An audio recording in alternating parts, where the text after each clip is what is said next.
es una presentación de La Riviera.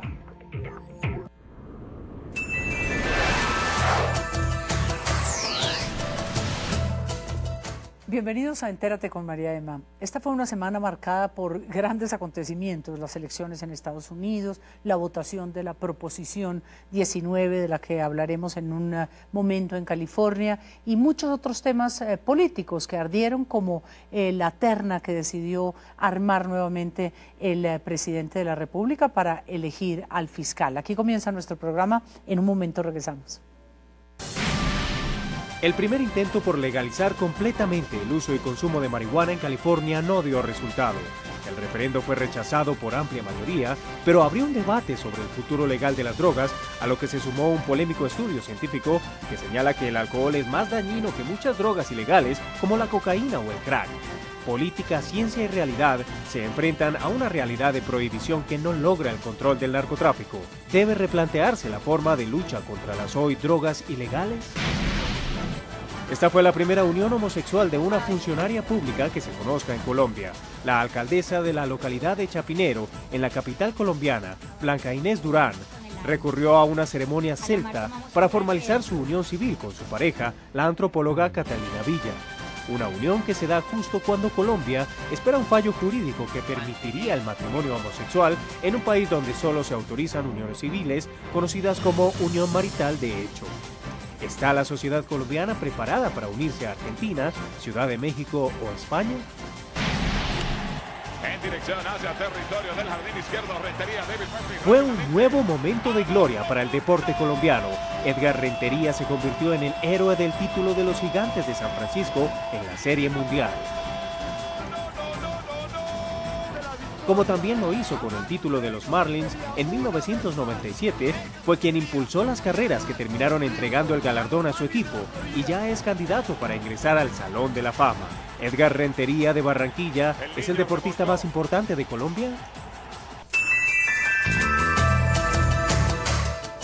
Qué gran jonrón ese que nos dio Edgar Rentería. Estamos muy orgullosos los colombianos, pero hay un tema muy polémico que se reveló esta semana, y es el estudio que desde Londres la revista The Lancet y los investigadores, los científicos David Nett y Leslie King emitieron, que asegura que el alcohol es más dañino que drogas prohibidas como la cocaína, como la heroína, como el crack. Y para hablar sobre este tema hemos invitado a dos expertos. Experto el senador Roy Barreras, en el sentido de que es un médico, no solo un político, que le ha tocado enfrentar este tema desde el Congreso de la República, y también a uno de los actores fundamentales, Fundación La Luz, que es Nancy Becerra, desde la Fundación La Luz, dedicada precisamente a esa tarea de rehabilitar a los más de 380.000 adictos ya reconocidos y clasificados que tenemos aquí en Colombia. Senador Barreras, usted se opuso cuando hubo la dosis personal, la sanción nuevamente a la dosis personal. Usted fue de los pocos senadores, yo creo, que se opuso durante todo ese periodo de reforma constitucional. Así es, María Emma, un saludo a los televidentes. Me opuse, voté negativamente las 7 veces en que se intentó aprobar la penalización de la dosis mínima por una razón de fondo, porque yo creo que esa decisión iba en contravía de la historia, porque el mundo empieza a entender que para acabar con esa maldición del narcotráfico hay que acabar con el negocio, y que el negocio se acaba despenalizando, descriminalizando. Eso parecía que era lo que estaban haciendo en California, o intentando hacer en California, sí, que sacó un número grande igual de votos a favor. Pues más del 40%, pero además abrió el debate que permitirá entender que este es un tema de salud pública, que las drogas son malas, por supuesto, que queremos proteger a los niños, a los jóvenes, yo también soy padre de familia, y que la manera de protegerlo es que los millones de dólares que se pierden en una guerra inútil contra las drogas que ha mostrado su fracaso, vayan a entidades como Fundación La Luz en el mundo entero, que permiten tratar, prevenir, educar, proteger a nuestros jóvenes sobre el consumo. No es con la guerra, es con la educación. Nancy, usted que le toca todos los días gente que llega, jóvenes, papás, me decía usted, que son los que van a rogarle que haga algo por su hijo o su hija, ¿está de acuerdo en que despenalicemos, o inclusive lo que iba a pasar en California, o lo que teníamos antes aquí, que era despenalizar la dosis personal? Primero, no estamos preparados para una decisión como esa. No tanto en el sentido de que veamos obviamente el proceso del gran negocio que hay atrás, que dispara los precios y que hace que muchas personas estén interesadas, obviamente, en comercializar y sin importar por la cantidad de dinero que reciben hacia los sitios que quieren ingresar, como vemos que ingresa el microtráfico hoy en las escuelas primarias. Pero principalmente lo que queremos hacer es porque hay una desinformación generalizada también respecto a cuál es realmente la potencia que tiene, la fuerza, las sustancias psicoactivas frente al ser humano. Es decir, todo el mundo habla, no, pero o sea, es una usted decisión. no está de acuerdo, Nosotros no estamos de acuerdo porque todavía no existen ciertas condiciones que logren proteger mucha población juvenil e infantil frente a una legalización así ni más. Pero el senador, usted tiene razón en el sentido de que ya se abrió el debate. Uno ve este grupo de drogas y democracia que abrieron los presidentes latinoamericanos, el presidente Zedillo, el presidente Gaviria, el presidente Fernando Enrique Cardoso, van a estar en Davos. Es la primera vez que en el foro de Suiza de este enero se va a abrir el debate al tema de la, no solo despenalización, sino legalización. Lo que dice la doctora Nancy, ¿está preparado Colombia, dijéramos, en los estados donde se financia a un joven que vaya a la luz y que pase allá un tiempo y que consuma responsablemente o irresponsablemente, pero sin afectar a la sociedad? ¿Nosotros podemos llegar a eso? María Emma, las condiciones, por supuesto, hay que prepararlas, pero aquí hay dos temas de fondo. Los colombianos sabemos, hemos sufrido el dolor del narcotráfico. Nuestra principal desgracia son las mafias criminales que infiltraron las instituciones, el Estado, prostituyeron la política, construyeron una cultura de la muerte y del enriquecimiento ilícito. Está inventada la solución. Cuando el alcohol estuvo prohibido después de la segunda enmienda, aparecieron las mafias del alcohol. Todos los herederos de esos mafiosos de la época, Al Capone y los demás, nos enseñaron que la prohibición no sirvió sino para que ellos se enriquecieran y mataran. Se legalizó, no aumentó el consumo sino en los 2 años siguientes, luego se normalizó. El mensaje es simple, hay que prevenir el consumo, pero la prohibición es el crimen porque genera las mafias y el problema colombiano son las mafias. Pero la legalización, dijéramos, no se trataría de poner en una mesa en la casa de uno pues el paquete de marihuana, sino una ¿cómo hace uno? Ahí es donde pues, a mí me afana que si hay alcohol se consume más alcohol o eso es equivocado. Hay un sesgo y no estoy de acuerdo en algo que todo el mundo retoma la historia y dice no, y se bajó un poquito el consumo y se normalizó. Hoy cuando desde Gran Bretaña y de Lancet socializa este tipo de informe, cuando habla dice es la cantidad de la gente a la que afecta, ¿sí? Y precisamente o sea, que la sustancia afecta más a la sociedad. Afecta más a la sociedad, es mucho más costosa. ¿Y por qué afecta más? Por la cantidad de gente y precisamente las sustancias legales las que están teniendo mayor morbilidad y mortalidad. Entonces hay algo respecto a la legalización que tiene que ver en la facilidad. Muchos decían, pero la marihuana ya está en las calles. Es que es diferente que esté en las calles a que esté en las casas. Porque o sea que sí, que se ponga por ahí encima de la mesa. Exactamente. Los que tenemos hijos siempre nos preocupa el tema. Usted hablaba de los hijos. Yo los tengo, pero además hay que resaltar algo. El buen estudio que usted trae, María Emma, Lancet es quizá la revista más prestigiosa en el mundo médico y científico. Y además no solamente es Lancet, todo el debate académico está ganado hace tiempo en favor de la legalización. Desde Milton Friedman para acá, Gary Becker hizo un estudio hace apenas 4 años, Premio Nobel de Economía también, donde demostraba que la guerra contra las drogas era un desperdicio y lo que había que hacer era aumentar impuestos para con ellos educar, prevenir y tratar a los adictos. Nosotros no tenemos duda alguna y estamos de acuerdo en el daño que hacen las drogas, pero médicamente además no es solo de volumen poblacional. El alcohol, por supuesto, hace más daño que la marihuana. Y yo no consumo ni la una ni la otra, soy abstemio y no quiero que mis hijos las consuman, pero yo le hago una pregunta a los televidentes. ¿Tienen hijos adolescentes? ¿Son alcohólicos esos hijos? No lo son. Y tienen acceso todo el tiempo. Pueden comprar en el supermercado, en la esquina, en todas partes.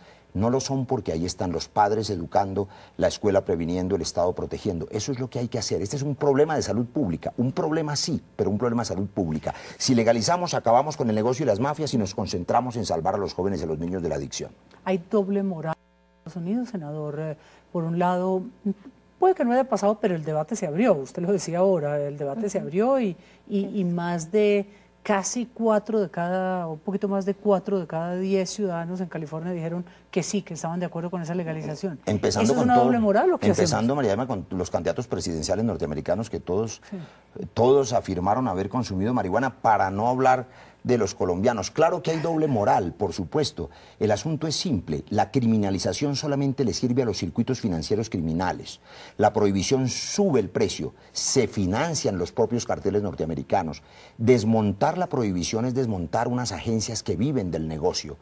Nosotros abogamos por la legalización universal. Claro, Colombia no lo puede hacer. No va a ocurrir pasado mañana por la mañana. Vamos a tardar una década.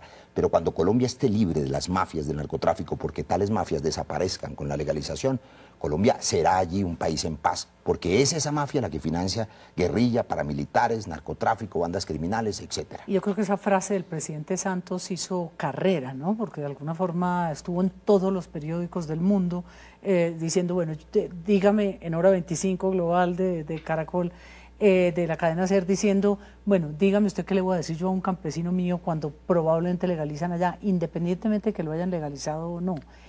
El consumo es lo que más nos preocupa, más que la producción. Usted, de lo que le toca, de los chicos que llegan allá, una historia personal, alguien que usted diga, no quiero que se haga esto porque me va... Es que son puede, tantas esto no se puede repetir. Son tantas historias porque en ese proceso donde el consumidor, el usador, empieza a perder conciencia y se ve abocado en una cosa sin fin, donde no sabe cuándo empezó, donde se acuerda que alguna vez lo controló y que no puede volver a hacerlo, y tengo la madre ahí llorando y diciendo, pero ¿por qué se lo están vendiendo? Y cuando el doctor decía, ve a los televidentes, sus hijos son alcohólicos, yo le muestro, doctor, cuántos padres de familia en Colombia tienen sus hijos alcohólicos. Y ustedes tratan alcohólicos, ¿no es cierto? Ustedes tratan alcohólicos. Ese es un buen ejemplo, porque yo pregunto, quienes tienen la tragedia de que tienen hijos alcohólicos o padres o esposos alcohólicos, tienen un problema de salud pública que debe ser tratado. Pero ¿se le ocurriría a usted o a alguien volver a prohibir el alcohol para volver a las épocas de las mafias de Al Capone? Por supuesto que no. No, pero además, regularizar mucho más. La doctora Nancy me parece que sí, que hay que sancionarlo un poco más. Exactamente. Pero no penalizarlo. No penalizarlo, no penalizarlo. Sí, y de hecho el debate en algo que sí estoy de acuerdo con el doctor es que a veces hablamos es de la penalización. Y solamente si es legal o no, y hay como ese miedo de, bueno, ¿y qué hacemos? O sea, ¿será que es lo menos malo? Y todo el mundo tiene miedo, y eso no es solo Colombia. Es todo el mundo, y obviamente hay un miedo porque los que no sienten miedo son los que hablan más frente al fenómeno global. Los que más sentimos miedo somos los que conocemos directamente las caras detrás de las estadísticas. Claro, pero fíjese, María Emma, a propósito de regularizar, ayer mismo el Congreso de Colombia aprobó una iniciativa nuestra para meter a la cárcel a los conductores ebrios por estarlo, los vamos a arrestar. Sí, claro. Eso es regularizar. Sí. La solución es controlar las conductas sociales, construir cultura y comportamiento, pero por supuesto no es meter a la cárcel a los consumidores de alcohol solo por consumirlo, porque entonces al prohibirlo tendríamos nuevas mafias del alcohol. Son dos problemas, las mafias y el consumo. Las mafias se acaban acabando el negocio, y el consumo tratándolo médicamente con grandes planes de educación, prevención y tratamiento. Pues, y para eso necesita mucha plata. A los dos muchas gracias. Estoy seguro que desde el Congreso el senador Barreras jugará un papel no solo como político, sino también como médico, y por supuesto desde la luz seguir ayudando. El debate está abierto y en un momento vamos a mirar otro tema, agradeciéndole a nuestros invitados, y fue un reciente matrimonio de una pareja gay, la primera funcionaria pública, diría yo, que abiertamente decidió esta alternativa. Ya regresamos, y gracias a los dos por acompañarnos. Gracias. Entérate con María Emma es una presentación de La Riviera.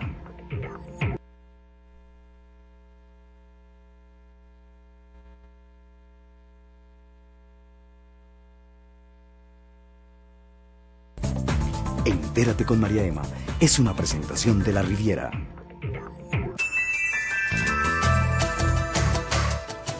El 31 de octubre, Colombia vio como una funcionaria pública, tal vez la primera funcionaria pública que lo hace abiertamente, se casaba con su pareja, esta vez otra mujer. La empleada pública es alcaldesa, ni más ni menos, de un sector muy importante en Bogotá, en nuestra capital. Es la alcaldesa menor, como se les llame, o local de Chapinero, Blanca Inés Durán, y su pareja, la antropóloga Catalina Villa. Esta unión generó una cierta sensación de que la fecha podía estar perfectamente premeditada, dijéramos, en el sentido de que se abría el debate en la Corte Constitucional que debe fallar esta próxima semana sobre la aprobación del matrimonio homosexual, pudiéramos decir en Colombia, o sea, del matrimonio gay en nuestro país. Muy pocos países lo tienen y ella está aquí con nosotros. Enhorabuena, de verdad, porque creo que usted ha sido muy valiente, porque uno de funcionario público a veces esas cosas todavía las deja en el closet, o en Colombia, Blanca, alcaldesa, ya es menos la gente que oculta su preferencia sexual. Bueno, la verdad sigue siendo costoso, para un funcionario público sigue teniendo algunos costos, sobre todo en el trato con la comunidad. A mí me preguntaron algunos medios de comunicación que por qué me casaba y anunciaba públicamente que me iba a casar, y cuando yo les decía que si yo fuera un hombre heterosexual me harían la misma pregunta, dijeron que no. Es como, no tengo derecho a mi vida privada por el hecho de ser homosexual. Claro, hay que ocultarles lo que los medios deducen. Usted decide casarse, es decir, a ver, no es propiamente matrimonio porque todavía no existe legalmente. Lo que hay en Colombia hasta ahora es la posibilidad de una unión libre marital, dijéramos, después de 2 años de convivencia, como pasa con cualquier unión libre entre hombre y mujer heterosexual. Pasa también, uno va y registra ante el notario esa unión, que ¿qué derechos le da? Bueno, la unión marital de hecho tiene una protección de las parejas en varios sentidos. Uno, el patrimonial. Tenemos un patrimonio conjunto, que es todo lo que hemos trabajado como pareja, queda a nombre de las dos. Entonces la posibilidad de heredar en caso de que alguna de las dos falle, o tener derecho a la pensión de la otra, aunque tenemos que esperar 5 años para poder tener acceso a la pensión de la pareja, o tener acceso a seguridad social, salud. También hay protecciones, por ejemplo, en el tema laboral, la posibilidad de que mi pareja reciba los subsidios y reciba todos los apoyos de una... ¿Y qué pasaría con la decisión trascendental histórica? Son pocos los países, España, México, Argentina y probablemente Colombia, si falla la Corte a favor. Hay quienes hablan del 6-3, otros hablan del 5-4, pero las dos opiniones que yo he escuchado son a favor, es decir, que la Corte va a fallar esta demanda a favor de que haya unión, reconocimiento, dijéramos, a una unión y a la constitución de familia. ¿Ambas decidirá la Corte? No, la Corte se está pronunciando básicamente sobre el Código Civil, un artículo que habla de matrimonio civil entre hombre y mujer. La demanda lo que dice es que decir que es un matrimonio entre hombre y mujer es discriminatorio con las parejas del mismo sexo, y por lo tanto está buscando que esa frase sea eliminada del Código Civil y por lo tanto podamos tener matrimonio civil entre parejas del mismo sexo. Eso nos permite tener todas las bendiciones, pero desde el mismo día en que nos casamos. Esta ceremonia que ustedes realizaron en Usaquén precisamente es por el rito celta. ¿Qué quiere decir eso? ¿Una simbología de qué, Blanca? Bueno, los celtas fueron una cultura que estaba desde antes de que llegara el cristianismo a Inglaterra y a Irlanda. Es una cultura muy matriarcal, donde las diosas eran mujeres, donde había una gran preeminencia de la mujer, y eso para nosotras fue muy importante a la hora de escoger cómo iba a ser el ritual por el cual íbamos a unirnos. Correcto. Queríamos que tuviera una simbología femenina, que estuviera primordialmente relacionado con diosas, con la madre tierra, y además el 31 de octubre es el Año Nuevo Celta, que es cuando se recoge la cosecha y empieza un nuevo año, una nueva era, y nosotros queríamos empezar un nuevo año juntas. Es increíble cómo pues, el concepto del procurador, que de todas maneras tuvo que elevar ante la Corte Constitucional, no es vinculante, pero igual tuvo que elevarlo, ha sido muy crítico. Yo quisiera que usted mirara, porque él dice que ni es unión ni puede constituir familia, ¿no? Entonces, miremosle, porque él ha determinado mucho, dijéramos, esa oposición que ha habido en Colombia a legitimar o a conceder este tipo de derechos. La Procuraduría ya ha expresado su concepto, refiriéndose que la unión homosexual ni es matrimonio ni es familia, y no lo digo yo por mis convicciones, que son esas. o sea, las convicciones de él expresadas.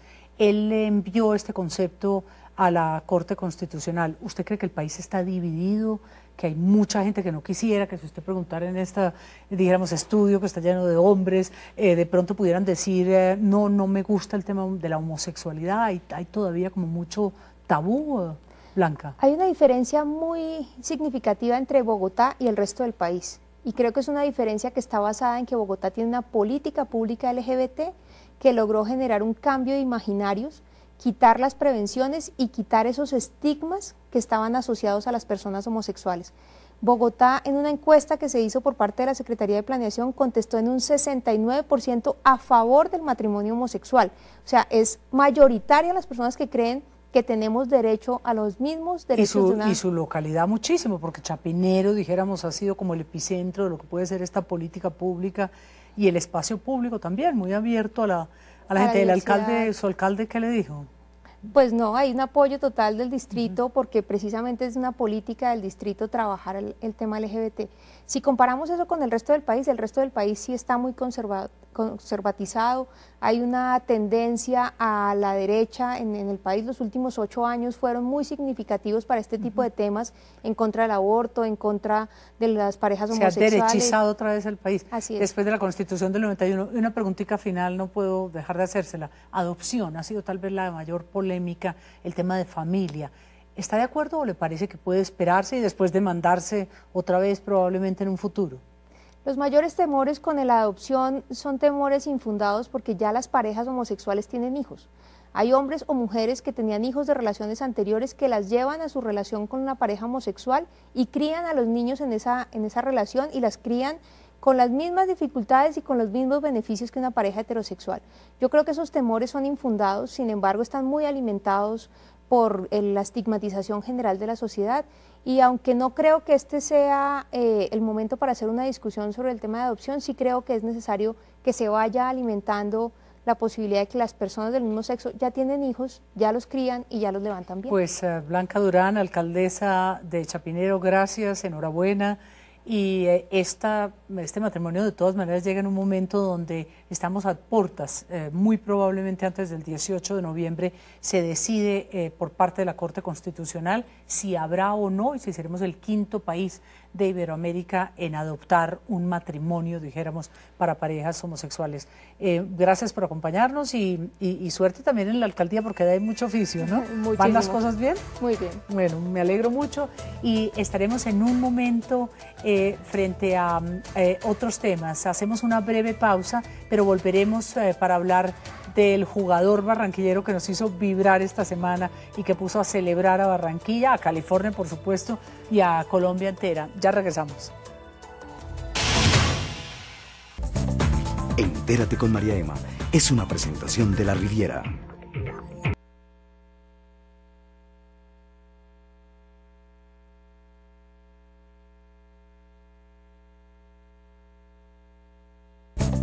Entérate con María Emma es una presentación de La Riviera.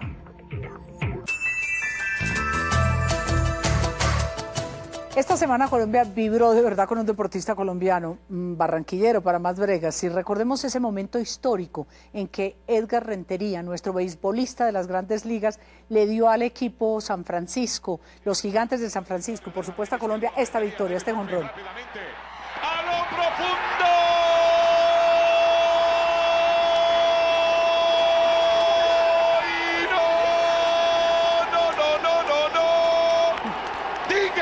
¡Que no es esa pelota! Tenemos con nosotros precisamente para hablar de este tema y para mirar cómo es ese deporte que él domina más que ninguno, tanto como Rentería, a Mike Smulson. Es nuestro invitado esta noche y vamos a preguntarle desde Barranquilla, su tierra de adopción. Mike, ¿es tan grande este triunfo y este jonrón significó tanto para la historia como estamos creyendo, o es chauvinismo nuestro?